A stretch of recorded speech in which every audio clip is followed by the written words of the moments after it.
Hi everyone, and welcome to day 2. Today we're going to be focusing a little bit on the posterior side of the body. So we're going to get a little back strengthening, gluteal strengthening, and some hamstrings in, but not ignoring the front either. So in order to achieve this in a nice timely fashion, we're going to be doing some planking and some stuff on the hands and knees. If you have any issues with that, I invite you to come down to fists, or put your hands on blocks, or put your elbows on blocks, or just stand up and come to kind of a leaning over position, and you can do a lot of the exercises that way. So that's just if you need to modify. So let's go ahead and start on the hands and knees. Again, taking any modifications that you need to.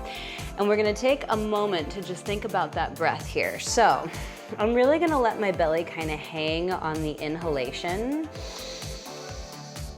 And then I'm gonna exhale and think about zipping it all in the center without moving the spine. So this is not like a cat-cow situation. I'm just gonna inhale in my neutral spinal alignment, neutral pelvis as well, and then exhale, pulling everything in, thinking about pelvic floor as well. Inhale, expand, and exhale, pull in. Good, and then from here, we're gonna do a little bit of lifting the arms. So you're gonna reach one arm forward, lower that down, and then switch sides. And I want you to do this. This is kind of like our marching that we did on day 1, where it's a really simple movement, not super challenging, but as a warm-up, it's important that we figure out how to keep our stability here. So as you switch from one side to the other, try to make sure you're not leaning or twisting in your torso, that your abs aren't giving out and you aren't starting to release that belly and bow in your back, that your pelvis stays neutral. And then also just notice, like, do the arms come up equally in terms of equal height? Is it easy to lift both arms? Is one a lot harder? Because you may have some shoulder stuff going on here that will actually, if your shoulders are uneven, it will affect your core. It could also be that the core is uneven and that's affecting your shoulders. So, you know, chicken or the egg scenario there. So one more each side. Exhale. And then we're gonna do the same thing with the legs. So you're gonna start with the hands and knees, shoulder and hip distance apart, core engaged, reach back through the right leg and lift up and then lower that back down. So really try to make sure that your pelvis stays stable here. So as you lift your leg, you're not going into that sort of archy back, sometimes we call this like a sassy bottom situation. Make sure that your hips aren't twisting. So you wanna keep your core engaged. Remember, we talked about how that breath is a little bit different when we're being active with our bodies. So even as you lower the leg, I'm lowering on an inhalation, but I'm not letting the whole core go, right? Exhale, reach up. Now, you don't have to think about lifting the legs super high. What's more important to me is as you lift your leg, you're thinking about your glutes and hamstrings, so the back of the thigh and your lower butt working, because a lot of people will actually go to lift the leg and instead of using the hamstrings and glutes, they'll use their low back, which will cause this pelvic tilt, and it'll look like the leg is coming up really high, but actually you're not getting full hip extension. You're just moving your pelvis. So make sure that you get that hamstring and lower glute action, because that's going to make a big difference in upcoming exercises. It's also going to make a big difference in your posture. So if you have that tippy forward pelvis thing happening, it's going to be basically compressing the low back all the time a little bit, and that's not going to be super comfortable. So now we're going to lift that right leg up. Start by actually just extending the leg and straighten the knee fully. and push your toes, the top of the foot, into the ground here. Sometimes people will get a cramp just by doing that. Bunny has decided to flop over. You're gonna pull your abs and lengthen your low back. You're gonna press your hands into the ground and think about spreading your shoulder blades apart so you get that nice serratus anterior engagement. And then I want you to just barely lift the leg, but try to keep your tailbone tucked. Your knee absolutely straight, so we're not lifting the leg by bending the knee. That's called wrong tool for the job. And you're gonna lift using that hamstring glute. Now we're gonna pulse. 20, 19, 18, 17, 16, 15, it's very low. 13, 12, 11, core engaged. 9, 8, 7, 6, 5, 4, 3, 2, 1, you're gonna hold that leg up, you're gonna bend the knee. You can flex your foot if you want to and really think about straightening the foot and keeping your knee in and your ankle out. So in other words, the knee is not starting to rotate out. If anything, you're thinking in. And again, you're gonna tuck the tailbone, pull the low belly in. Maybe the leg doesn't look very high, and that is probably correct. And then you're gonna do little pulses here. 20, 19, 18, 17, 16, 15, 14, 13, 12, core engaged, 10, 9, 8, 7, knee in, ankle out, 4, 3, 2, and 1. Good, hold it here. I'm gonna face the camera so you can see this, and we're gonna do a little rotation here. Ankle out, ankle out, ankle out. You're still pulling your abs in. You're still trying to lengthen out that low back. For 10, 9, 8, 7, 6, 5, 4, 3, 2, 1. Lower that down. All right, those 3 exercises on the other side. Extend your left leg. Push the top of the foot into the ground. Pull the abs in. And then from here, we're gonna do just a little lift, knees straight, and pulse. 19, 18. Try to tuck your tailbone, try to pull your lower belly in. 15, 14, 13, 12, 11, 10, 9, 8, 7, 6, 5, here's 4, 3, 2, and 1. Now you're gonna bend the knee. Okay, you can flex your foot if you want to. I'm gonna check in my mirror, yep, and I'm gonna straighten out my foot. We're gonna pull the low belly in and try to tuck that tailbone and then push the leg up, extending from the hip. 4, 20, you might feel a little hamstring stretch here. You might feel, rather than hamstring, you might feel front of the thigh, quadriceps stretching. You might feel hip flexors stretching. You might feel a lot of work in that hamstring, which is the back of the thigh. And I really want you to concentrate on the butt. 8, 7, 6, 5, 4, 3, 2, hold it up, and you're gonna think ankle out. Ankle out, ankle out, ankle out. So again, we're keeping the knee in and the ankle's going to the side of the body. Here's 5, 4, 3, lift it up, 2, and 1. Good, and release, nice. All right, so from here, I know we've been on the hands for a moment. What we're gonna do is we're gonna do little bear lifts. So you're gonna tuck your toes, and we're gonna pull the low belly in and just float the knees up off the ground. Hold here, also press your hands into the ground. So again, you get that serratus anterior, spreading the shoulder blades apart. Very important shoulder stabilizing muscle. The serratus anterior is engaging here so we don't sag, but rather press away. 8, 7, 6, 5, 4, 3, 2, and 1. And lower that down. Good. We're gonna come down onto the elbows and we're gonna do a forearm plank. So you can do this on the knees or on the toes. I want you to separate your hands all the way to shoulder height, shoulder distance rather. And then you're gonna make sure that your elbows are also only shoulder distance apart, okay? And then being on the knees would look like this. Being on the toes looks like this. Get ready, get set, and go. We're just gonna hold for about a minute, but I want you to think about pulling your abs in and being really super straight through your torso.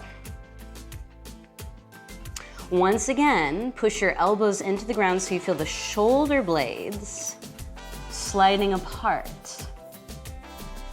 You're pulling your elbows in and trying to pull your hands out. If you can, float your hands up and keep pulling your thumbs out to the outer edge of your mat. You are more than halfway there.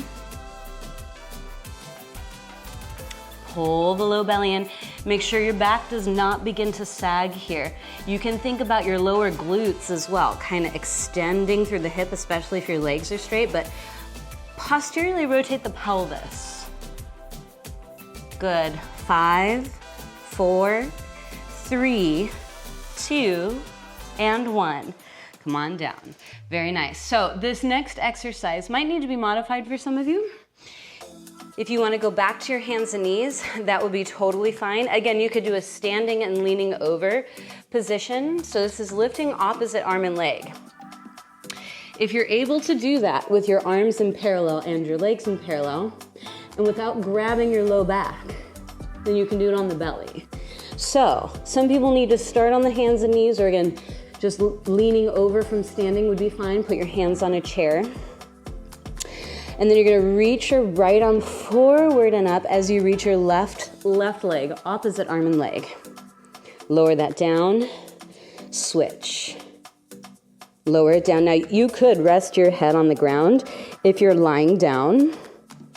In other words, you do not need to lift your chest.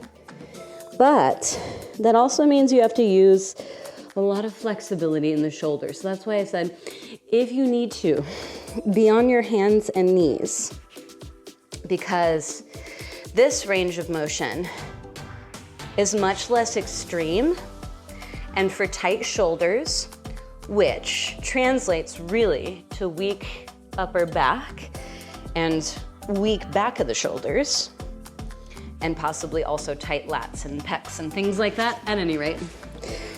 That will limit your range of motion so that you might not be able to lift your arm up off the ground if you're flat. So be on the hands and knees if you need to.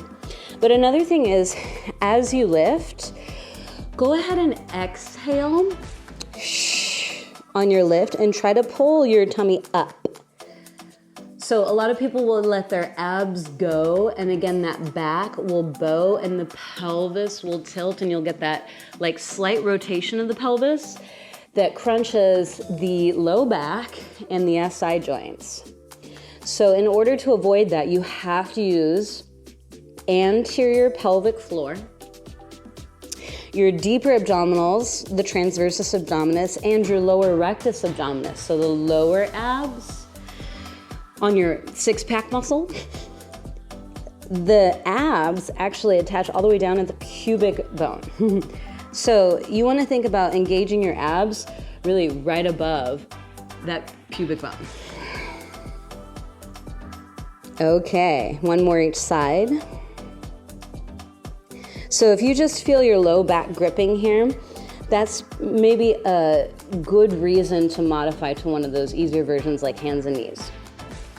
Beautiful. Now from here, we're going to come down onto the belly, everybody, and we're going to do a few sort of seals or cobras or whatever you want to call this.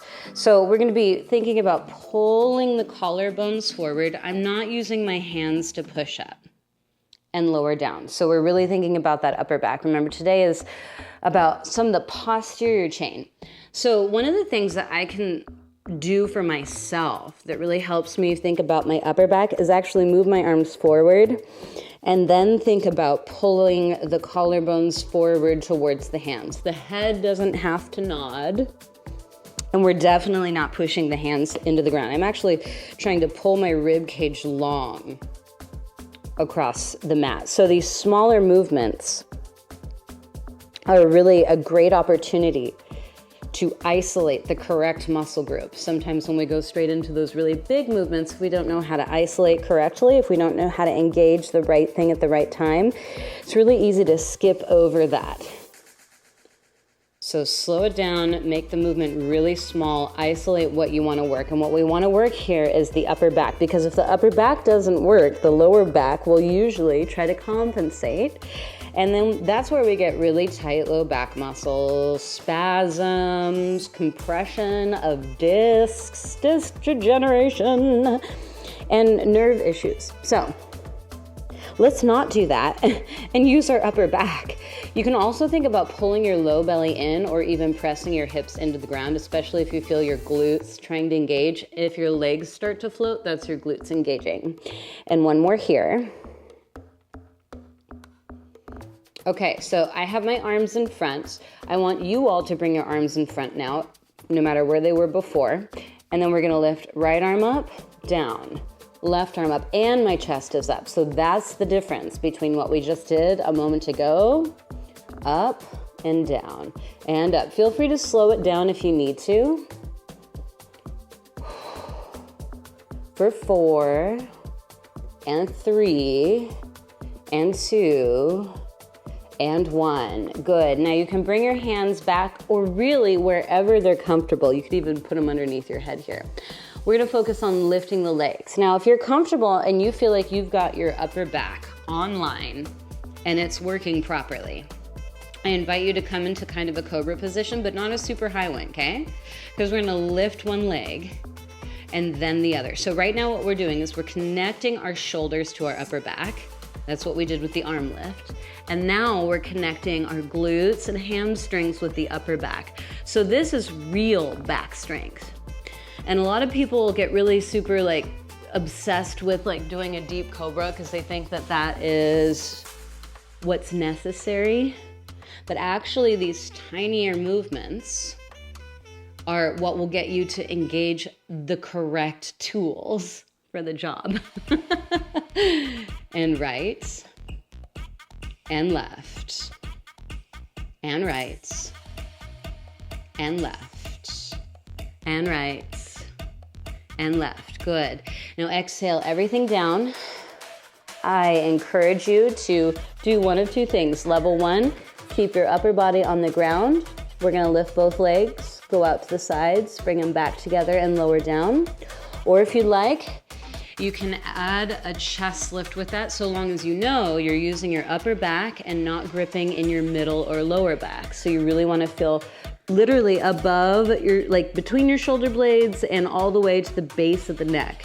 But also, we're not using the head and neck to lift, so you could look down at the ground the whole time, even when you're in your cobra, okay? So legs start together. You choose whether or not you lift your chest, and we're gonna bring the legs up, legs out, together, and down, and up, and out, pelvic floor, in, and down. Breath here. I like to exhale on the lift. Exhale together, inhale down. So exhale up, inhale out. Exhale, legs together, inhale down. Exhale up. And I like the exhale up again because it helps me remember to keep my abs engaged as I activate my back. Now, if you feel some degree of your low back muscles working, that's not necessarily wrong here, because remember, we're connecting the upper to the lower, and the lower meaning your hamstrings and glutes. So your back is in the middle there, right? Your low back. But we really want to think about always trying to lengthen it. 2 more. Up, out, in, and down. 1 more. Up, out, in, and down. And now from here, we're gonna reach the arms forward. So if swimmer is too advanced for the moment, then again, I would encourage you to come up, and we're gonna pulse 30 seconds on one side and 30 seconds on the other. Otherwise, level 2, you're gonna be on the belly and we're gonna be doing a swimmer for a minute. I'll give you that 30 seconds. Ready, set, and go. So again, you're on your hands and knees, lifting opposite arm and leg and pulsing for 30 seconds, making sure that you keep your abdomen engaged, or you are in a swimmer, reaching the fingertips forward, the legs back. You could lift your chest and look forward here, totally fine. If you prefer to keep your head down and chest down, also totally fine. Okay, so if you're doing one side, you're gonna switch now. Keep those elbows and knees straight, my friends. And don't get too obsessed with like how high you can come up. That's quite advanced. If you already know how to engage properly, you will naturally come up higher. And you can really push that height for back bending and back strength. But we want to make sure that everything's engaged properly. So in order to avoid sinking in that low back, keep it low if you need to. 3, 2, 1, and down. Cool. Go ahead and come on up. All right, so last exercise here, we're gonna press our hands into the ground and you're going to come into either hands and knees, knee in, leg out, knee in, leg out, down, knee in, leg out. This is level 1 option, okay? If you would like a level 2, you're gonna come to the plank position and we're gonna go knee in, and allow yourself to round a little bit in the back here. So this is kind of like a slow mountain climber, but we're getting that abdominal crunch. And the reason is we just did a bunch of back stuff. So I need to make sure that we round into a little bit of a forward fold position so your back is not left at the end of this workout all tight. And in, and in, and in. Good, for 4, 3, 2, 1. Good. Go ahead and shift back into a downward facing dog.